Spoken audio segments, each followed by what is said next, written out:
이제 마음으로 많이 걱정이 됐는데 건강한 모습 보니까 반갑습니다. 혹시 여러분 이런 거 아시나요? 어렸을 때 친구들이랑 싸움을 하게 되면 내가 이기든지 지든지 간에 부모님을 만나면 그 순간에 괜히 눈물을 막 흘리는 때가 있었습니다. 저도 그 중에 한 사람이었는데요. 왜 눈물을 흘렸는지 모르겠어요. 이겼는데도 불구하고 또 졌는데도 불구하고 괜히 눈물을 막 흘립니다. 그게 아마 보이지 않는 심리적인 작동인지 모르겠지만 그만큼 든든한 뭔가가 부모님이 계시기 때문에 안전하다는 그런 느낌이 아닐까 생각합니다. 이건 별거는 아니지만 강아지들도 자기 집에 있을 때는 호랑이들이 있는다는 것처럼 뭔가가 든든한 게 받쳐 있으면 두렵지 않고 무섭지 않고 하는 어떤 것인가 아닌가 생각합니다. 우리가 뭐든지 위험한 상황에 빠졌을 때 어떤 처지에 있을 때에도 하나님께서 든든하게 지켜주신다면 두렵지 않을 것이라고 믿습니다. 물 가운데 지날 때에도 찬양 드리면서 생각하면서 찬양 듣도록 하겠습니다. 물 가운데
제자들이 갈릴리 호숫가를 배 타고 지나갔습니다.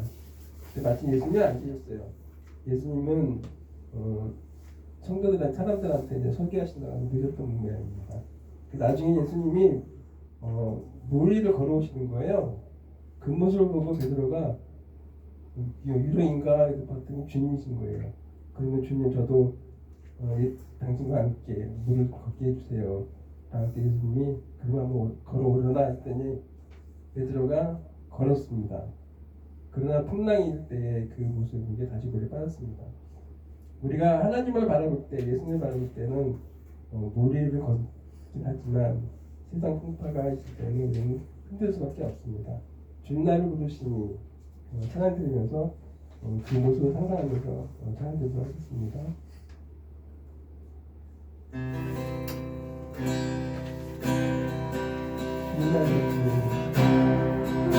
주님 나를 부르시니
함께 따라해 보시겠습니다. 좋으신 하나님, 좋으신 하나님, 참 좋으신 나의 하나님. 참 좋으신 나의 하나님.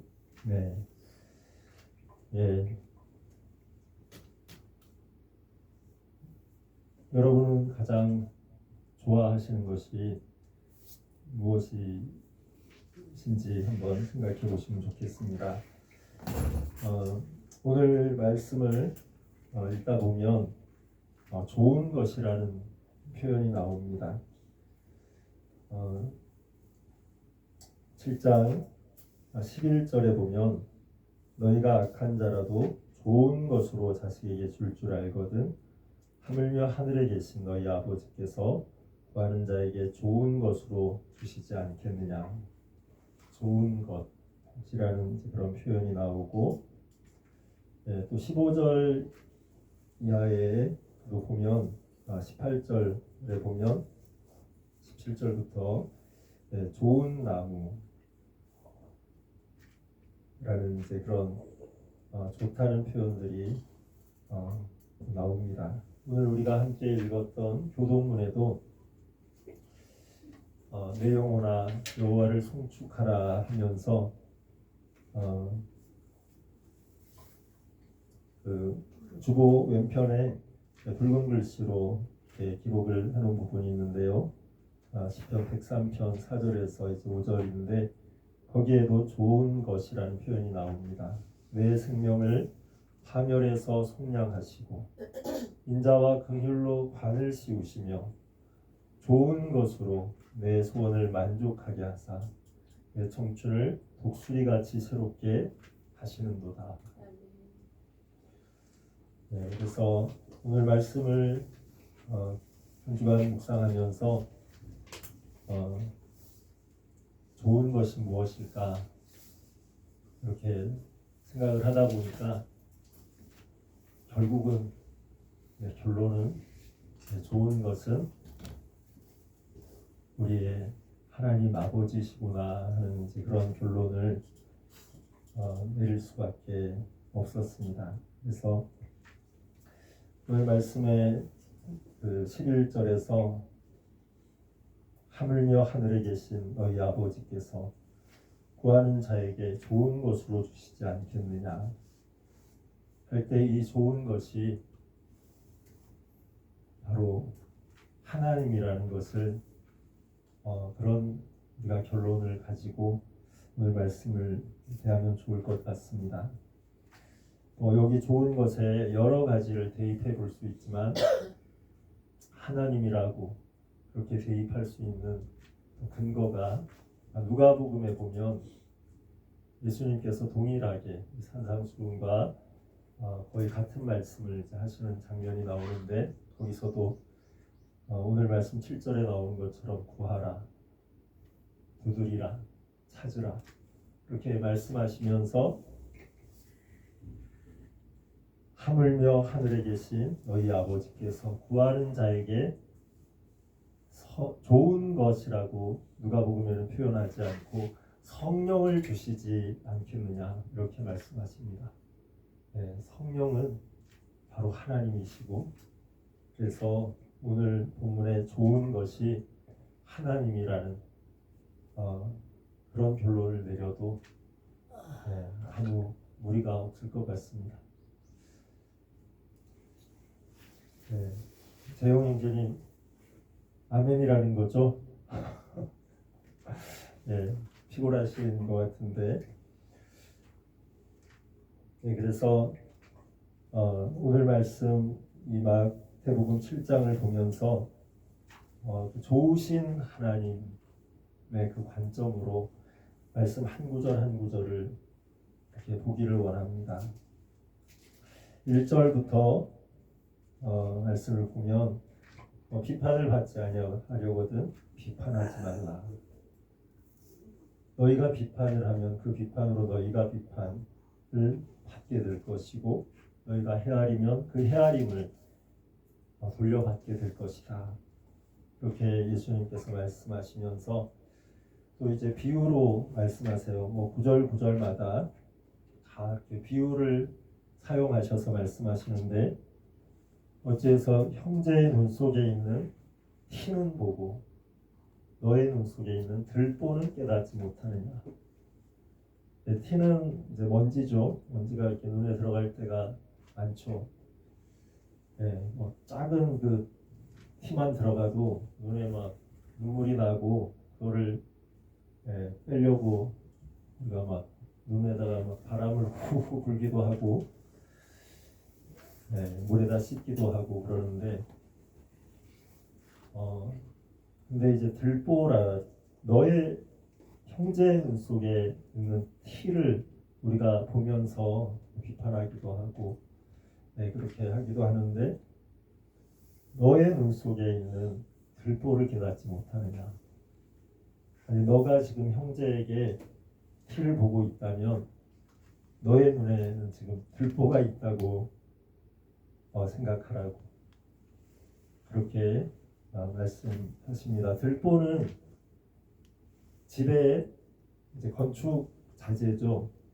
지붕에 가장 큰 대들보, 큰 통나무 같은 게 이렇게 들어가는데 그런 통나무가 우리의 눈 속에 들어있다는 것을 기억하라고 그렇게 말씀하십니다. 그래서 5절에 보면 외식하는 자여 먼저 내 눈 속에서 들보를 빼어라.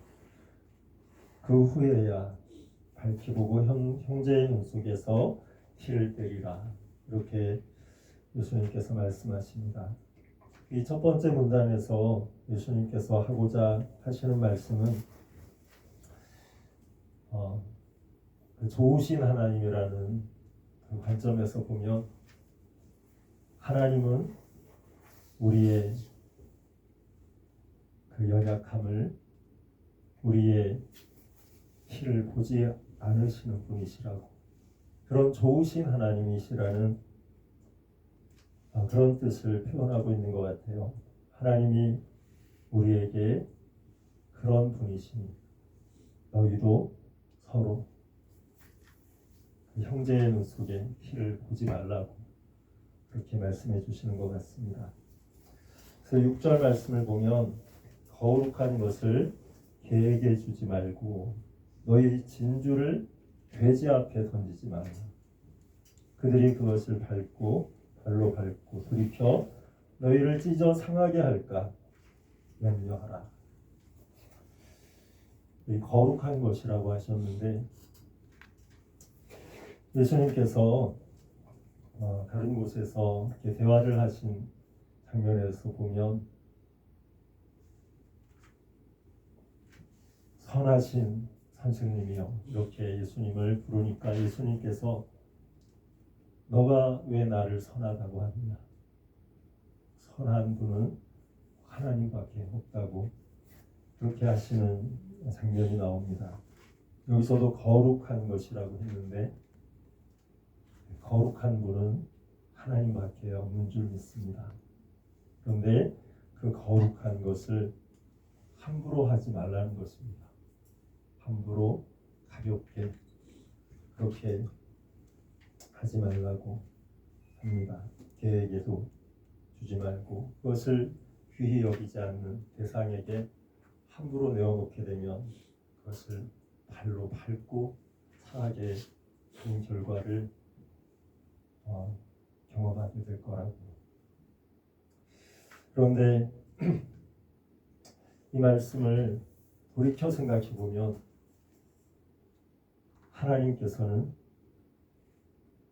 참으로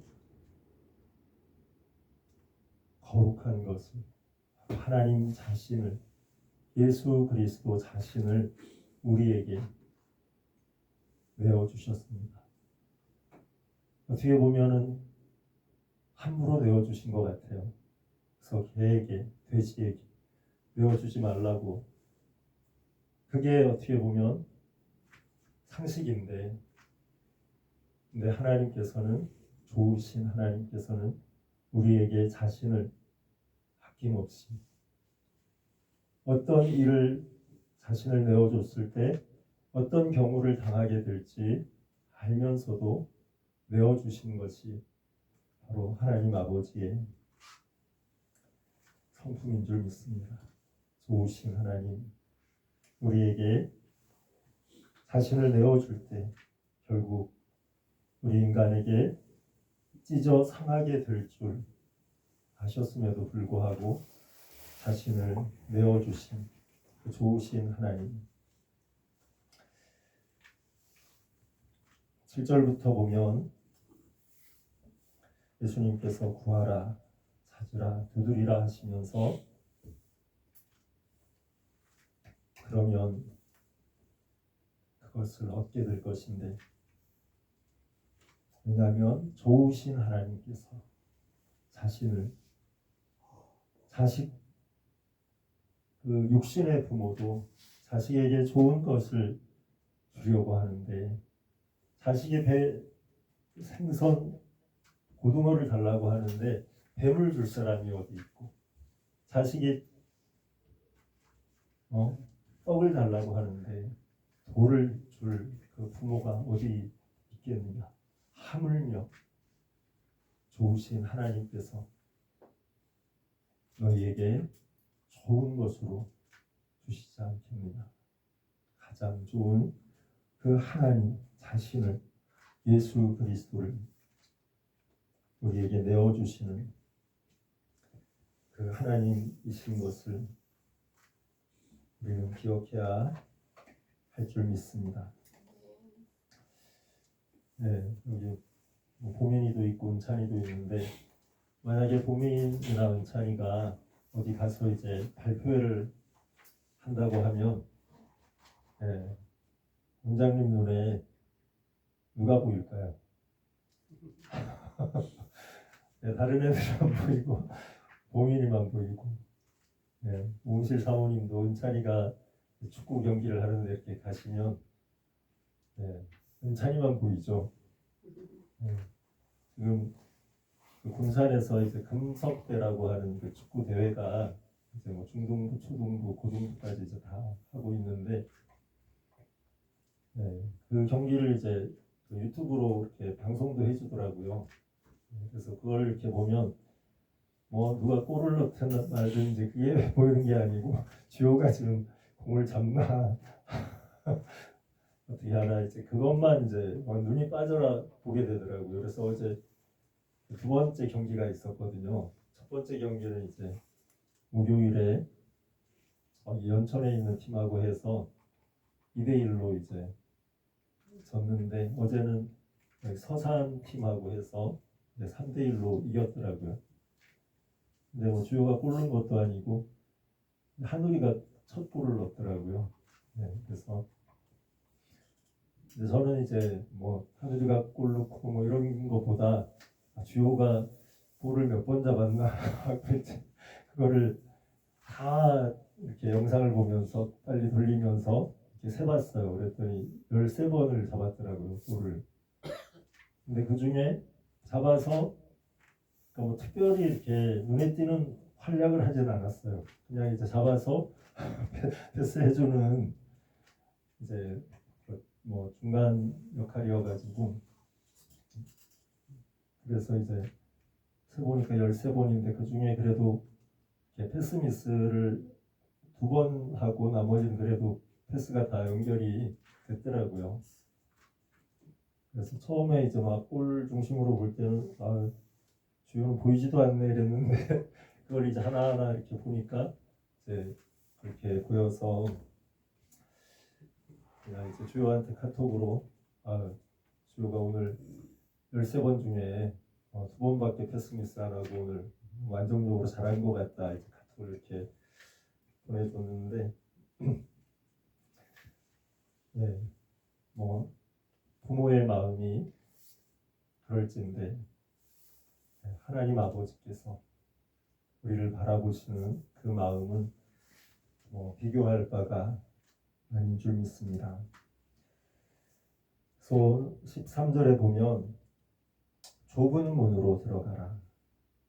멸망으로 인도하는 문은 크고 그 길이 넓어서 들어가는 사람도 많고 그 길을 가기도 본능적으로 그냥 그 길을 가게 되는 것인데 생명으로 인도하는 문은 좁고 길이 협착하여 찾는 이가 적다라고 이제 말씀하시는데 여기서 좁은 문이 무엇일까?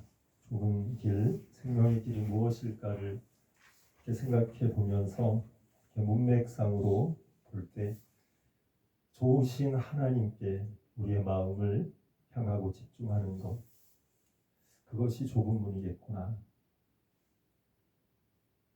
아들을 내어주신 그 하나님 아버지의 그 마음에 우리의 생각을 집중하고 본능을 따라 행하는 것이 살아가는 것이 아니라 하나님께 우리의 마음을 드리고 하나님을 구하며 하나님을 찾고 하나님을 두드리며 살아가는 그것에 생명이 있고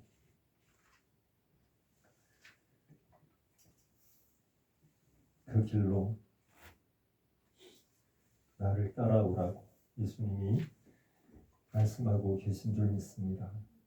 그래서 15절 이하의 거짓 선지자들을 삼가라 하면서 좋은 나무는 좋은 열매를 맺고 나쁜 나무는 나쁜 열매를 맺을 수밖에 없다고 하는데 이 말씀을 보면서 거짓 선지자가 무엇일까를 생각해 볼 때 계속 오늘 좋으신 하나님이 주제이기 때문에 거짓 선지자는 하나님께 집중하지 못하게 하는 것이 다른 것, 이 세상에 관심을 빼앗아서 하나님께 집중하지 못하게 만드는 그 말, 그런 교훈, 그런 것이 거짓 선지자가 아닐까.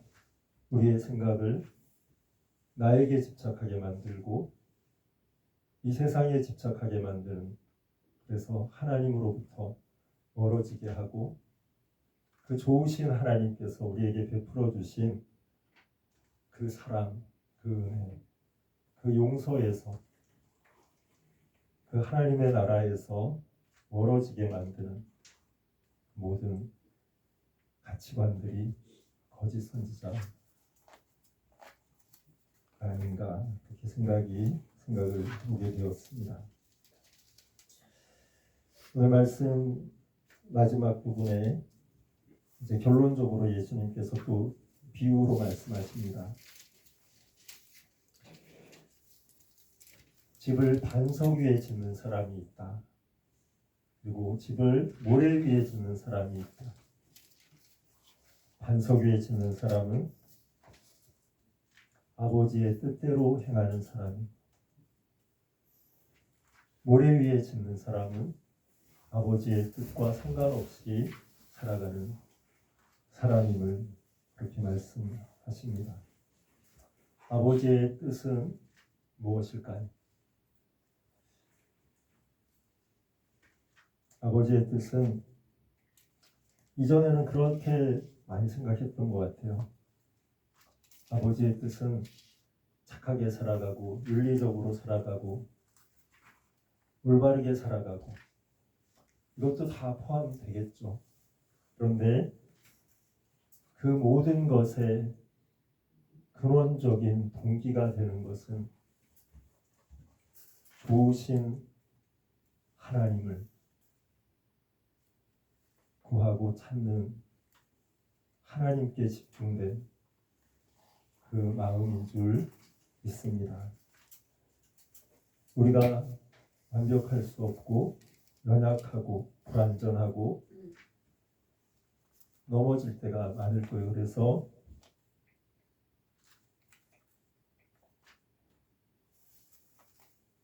우리의 눈에 티가 많이 보이고 또 들보도 많이 보이고 그럴 수 있을 것 같습니다.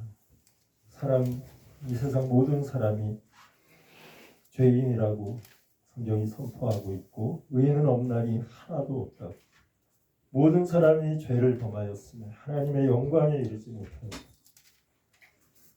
죄인 중에 내가 괴수라고 그렇게 고백할 수밖에 없는 것이 우리의 존재이기에 우리는 율법의 잣대로, 윤리의 잣대로 볼 때는 그 누구도 나를 스스로를 선하다, 거룩하다 할 수 없는 줄 믿습니다. 그런데 그런 우리를 의롭다 하시는 분이 계신데 그분은 오직 좋으신 하나님이십니다. 거룩하신 하나님께서 우리를 의롭다 하십니다. 그 의라는 한자를 여러분 잘 아시죠? 양자에 나자가 붙어있는 그 한자죠. 내 위에 어린 양 예수 그리스도가 나를 덮어주신 그 은혜, 나의 죄를 덮어주신 그것이 하나님의 의라고 말씀하십니다. 하나님의 나라는 이러한 의의 나라입니다. 덮어주신 예수 그리스도께서 죄인인 나를 덮어주신 은혜, 그 은혜 안에 거하는 그 은혜로 나를 사랑하시고 나를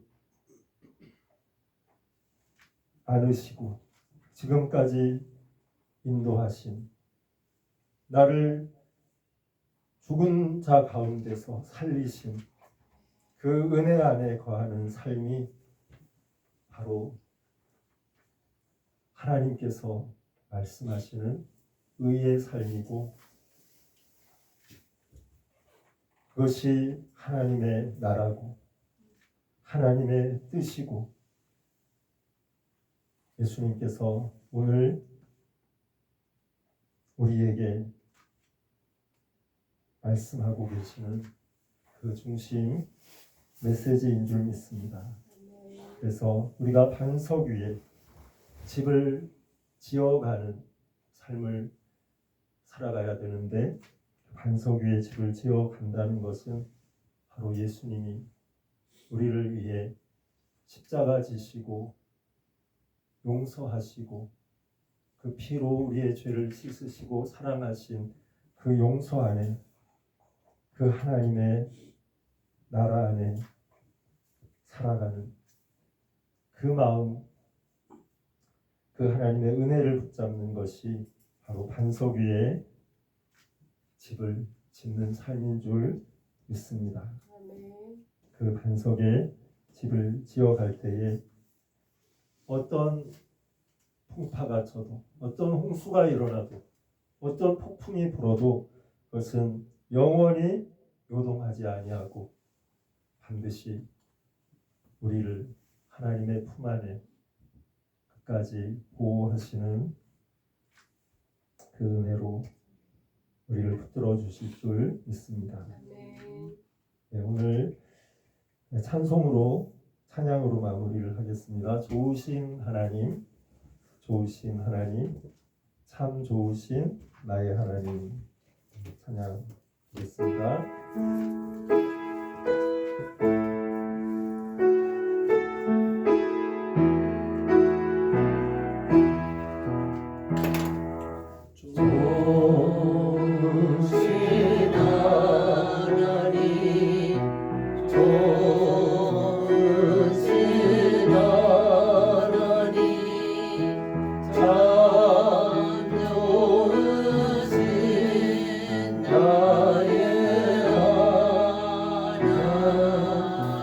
눈을 감고 다시 한번 하겠습니다. 좋으신 하나님, 좋으신 하나님, 참 좋으신 나의 하나님. 기도하겠습니다. 하나님 아버지,